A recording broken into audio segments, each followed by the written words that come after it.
Cleveland.com, this is Capital Letter. The race for U.S. Senate in Ohio has just become more competitive. State Senator Matt Dolan has announced that he is running for the seat being vacated next year by Republican Senator Rob Portman. Joining me now to talk more about this is Cleveland.com lead politics reporter Seth Richardson. Seth, always good to see you. Thanks for having me. Once again, this field, especially among the Republican candidates, just seems to grow almost weekly, if not daily. How many are in the race now, Republican and Democrat?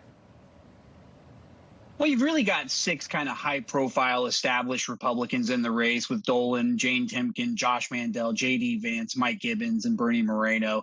And, on the Democratic side, you do have Tim Ryan, who is kind of, been seen as really the front runner there. But Morgan Harper, who is from Columbus, could make some noise in that race. Senator Dolan brings an establishment sort of perspective to this race, right? How is that expected to play in contrast with the other candidates running as political outsiders?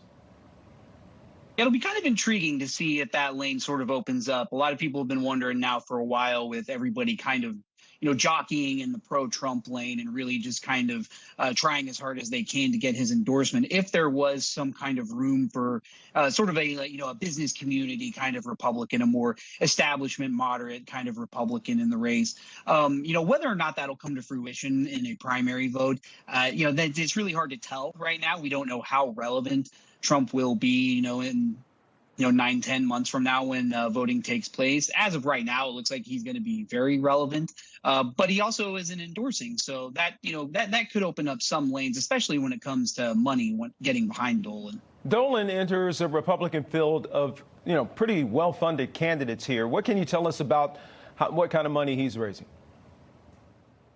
Yeah, well, his family, are the owner of the Cleveland Indians up here, soon to be the Cleveland Guardians, and they're wealthy. He is independently wealthy. He has money that he can throw into this race. I don't know if he said if he's going to throw his own money into this race or not, but he also has connections with other business interests and high dollar donors from around the state. And he has been running and raising money for some time. It is just the state Senate. It is that's a pretty big leap to the U.S. Senate from there. But it's not like he's not going to have fundraising connections, both in Ohio and around the country.